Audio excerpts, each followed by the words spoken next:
Friends, बहुत जल्दी दिवाली आने वाली है और उससे कुछ दिनों बाद ही देव उठेंगे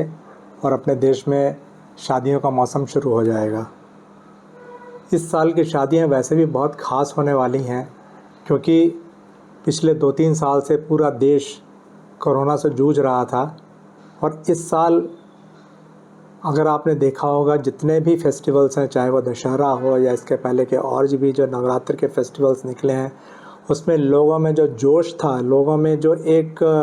हर त्यौहार को मनाने का एक जो जुनून था, वो कुछ ज़्यादा ही है पिछले सालों से। क्योंकि इतने सालों का जो दबा हुआ लोगों के अंदर जोश था, वो अब निकल के बाहर आ रहा है। तो हम उम्मीद करते हैं कि आने वाली शादियों में भी लोग दिल खोल के अपना पूरा जोश निकालेंगे बाहर। और उस चीज़ के लिए हमारे सभी लोगों को, जो हमारे होस्ट लोग हैं जो शादी का अरेंजमेंट करने जा रहे हैं, प्लस हमारे जो फोटोग्राफर्स हैं जो इस इवेंट को कवरेज करने वाले हैं, उन दोनों को ही अपने आप को उसके हिसाब से तैयार कर लेना चाहिए। क्योंकि ये शादी आप सभी के लिए एक यादगार शादियां होने वाली हैं इस साल की। इसके लिए मैं दोनों के लिए इसलिए बोल रहा हूँ कि होस्ट को भी उतना ही ज़्यादा तैयार रहने की ज़रूरत है, फोटोग्राफर्स को भी उतने ज़्यादा तैयार रहने की ज़रूरत है। क्योंकि दोनों का जब एक कॉम्बिनेशन एक साथ तैयार होता है, एक साथ समन्वय होता है, दोनों का एक साथ जब आपका विचार आपस में मिल जाते हैं, तो आपका जो आउटपुट निकल के आता है वो कुछ अलग ही होता है। तो सबसे पहले मैं अपने जो होस्ट लोग हैं, मेरे जो क्लाइंट लोग हैं, मेरे जो कस्टमर्स हैं जिनके घर में शादियां होने वाली हैं, उनको ये मैसेज देना चाहता हूं कि आप सबसे पहले ये तैयारी कर लें कि आपको अपनी शादी में किस तरह का फ़ोटोग्राफ़ी या वीडियो कवरेज करवाना है। वो आपके दिमाग में एक पूरी एक उसकी भूमिका होनी चाहिए, पूरी एक लिस्टिंग होनी चाहिए, पूरा एक इमेजिनेशन होना चाहिए कि मुझे अपनी शादी में क्या क्या चाहिए। और उसके हिसाब से आपने जो भी फ़ोटोग्राफ़र्स अभी फ़िक्स कर लिए हों, उनके साथ में आपकी एक मीटिंग होना चाहिए और उनको आप एक एक चीज़ आपके अंदर जो भी रिक्वायरमेंट्स हैं, वो आप अपने फ़ोटोग्राफ़र्स को वेल इन एडवांस बता दीजिए कि मुझे मेरी शादी में ये चाहिए। अकॉर्डिंगली फ़ोटोग्राफ़र्स को भी अपने कस्टमर्स के, अपने क्लाइंट्स के रिक्वायरमेंट्स को एक जगह लिख लेना चाहिए कि मुझे मेरे कस्टमर्स को क्या क्या प्रोवाइड करना है, उसके हिसाब से मुझे क्या क्या गियर्स इंतज़ाम करने हैं, उसके हिसाब से मुझे क्या क्या मेरी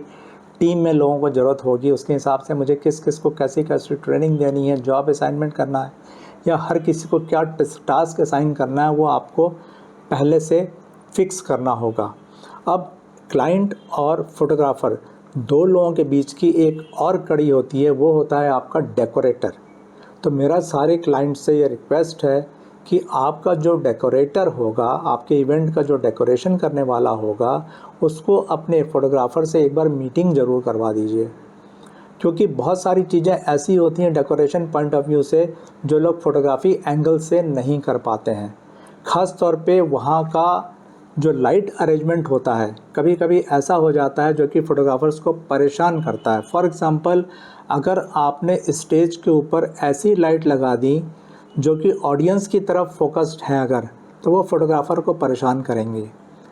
आपके स्टेज की कोई भी लाइट जो है पब्लिक की तरफ नहीं होना चाहिए। आपके जितनी भी लाइटिंग्स हैं, जितनी ज़्यादा स्टेज की तरफ होगी, जितनी ज़्यादा बैकड्रॉप को लिट करेगी, उतना ही ज़्यादा एडवांटेज होगा। अगर कोई भी रिवर्स लाइटिंग हुई तो आपके सारे फ़ोटोज़ को वो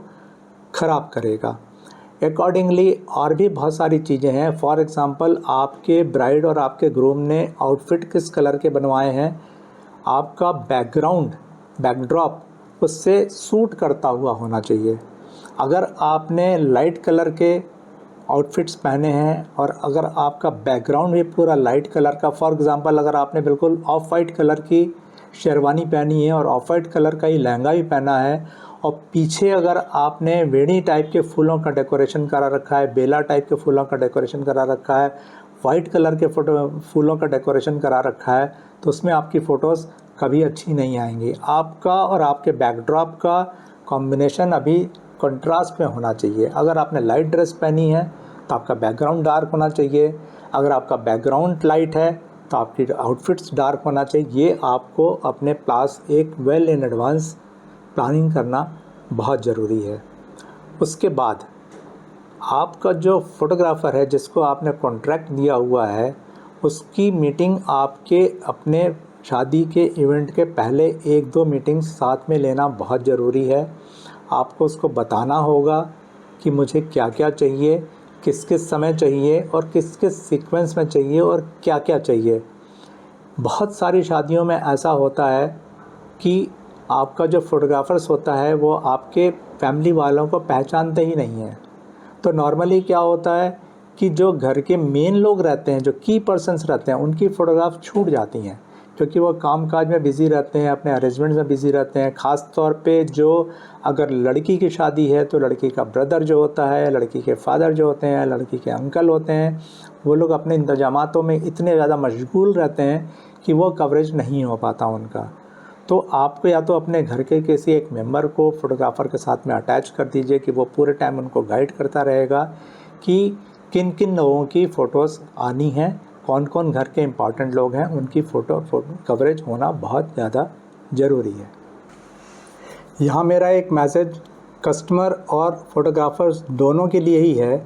कि आप दोनों के बीच में जो भी एग्रीमेंट हुआ है इवेंट को लेके, कवरेज को लेके, पेमेंट के लिए, पैकेजेस के लिए, अगर उसका एक रिटन डॉक्यूमेंट हो, रिटन एग्रीमेंट टाइप का हो, तो आप दोनों के लिए बहुत अच्छा होगा। नॉर्मली होता क्या है कि इस तरह की बातें जो होती हैं वेडिंग से 2 महीने, 3 महीने, 4 महीने पहले फ़िक्स होती हैं और नॉर्मली जब शादी का टाइम आता है तो उसमें बहुत सारी चीज़ें हम लोग भूल जाते हैं। बहुत सारी चीज़ें इमेजिनरी रहती हैं कि मैंने आपसे ये बोला था, मैंने आपसे ये कहा था, आपने ये नहीं किया, लेकिन हमारे पास उसका कोई एविडेंस नहीं रहता है। तो दोनों पार्टीज़ के लिए बहुत अच्छा है कि आप लाइन से एक एक पॉइंट को कहीं एक डॉक्यूमेंटेड कर दीजिए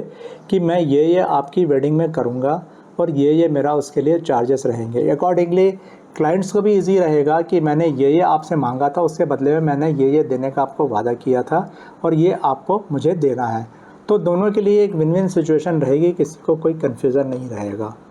एंड लास्ट थिंग जो मैं हर क्लाइंट से रिक्वेस्ट करूँगा कि अगर आपको अपने इवेंट को लाइवली बनाना है, लाइफ टाइम के लिए मेमोरेबल बनाना है, तो थोड़ा अपने फ़ोटोग्राफ़र पे ट्रस्ट कीजिए। फ़ोटोग्राफ़र को आप जितना ज़्यादा खुश रखेंगे, जितना ज़्यादा उसकी सेंटिमेंट्स को, उसकी फीलिंग्स को आप एक्सेप्ट करेंगे और उसको ऑनर करेंगे मतलब एक तो ये है कि उसका जो पेमेंट है वो टाइमली होना चाहिए। कम से कम 70% पेमेंट उसका एडवांस हो जाना चाहिए, क्योंकि बहुत सारे केसेस में क्या होता है कि जो फ़ोटोग्राफ़ी का बिज़नेस है मोस्टली लोग अपने रिलेशंस में ही करते हैं, जान पहचान में करते हैं, गुडविल में करते हैं, तो बहुत सारी चीज़ें वो बोल नहीं पाते किसी से। लेकिन होता ये है कि किसी भी फ़ोटोग्राफ़र को अगर आप देखेंगे तो उसकी टीम में कम से कम 5 से लेकर 10 लोग काम करते हैं, जिनको हर किसी को उसको कैश पेमेंट करना होता है, वो अपनी पॉकेट से पेमेंट करता है, क्योंकि किसी भी के पास इतनी बड़ी टीम खुद की नहीं होती कि सैलरी बेस्ड नहीं होते। वो लोग ओकेजनली जो रिक्वायरमेंट रहती है उसके हिसाब से हायर करके बुलाते हैं, तो उनको पेमेंट करने के लिए भी उसके पास पैसा उतना होना चाहिए। अगर आपका फ़ोटोग्राफ़र समय पे उसको पेमेंट मिल गया तो वह भी अपने लोगों को समय पे पेमेंट कर पाएगा, और अगर सही समय पे पूरा पेमेंट मिला हुआ रहेगा, कस्टमर्स से अगर वो संतुष्ट रहेगा, तो उसका बेस्ट से बेस्ट परफॉर्मेंस निकल के सामने आएगा। और बहुत सारे केसेस में मैंने ये देखा है कि शादी होने के बाद पेमेंट के लिए फ़ोटोग्राफ़र्स भटकते रहते हैं, क्योंकि क्या होता है नॉर्मली कि क्लाइंट के जितने भी एक्सपेंसेस होते हैं वो शादी के 1-2 दिन तक वो सारा पेमेंट उनका कंप्लीट हो जाता है। और बहुत सारे टाइम में ऐसा भी होता है कि जब फ़ोटोग्राफ़र ये पेमेंट करने की बारी आती है तो बहुत सारा पैसा ड्रेन हो चुका होता है और उनको देने के लिए पैसे बचते भी नहीं हैं। तो होना ये चाहिए कि आप उसको भी अपनी पार्ट माने एक, कि मेरे शादी के जितने खर्चे हो रहे हैं उसमें शादी का फ़ोटोग्राफ़ी का भी एक अलग से पूरा एक बजट होना चाहिए कि इस बजट के अंदर मुझे फ़ोटोग्राफ़ी करवानी है। उसका कुछ परसेंटेज आपका जो भी आपस में फ़िक्स हुआ हो वो आप शादी से पहले फ़ोटोग्राफ़र को पे कर दीजिए। अगर कस्टमर से संतुष्ट है फ़ोटोग्राफ़र तो अपना वो बेस्ट से बेस्ट आपको प्रोवाइड करेगा, और जब उसके रिज़ल्ट आपके सामने आएंगे तो वो एक अलग ही तरह के होंगे।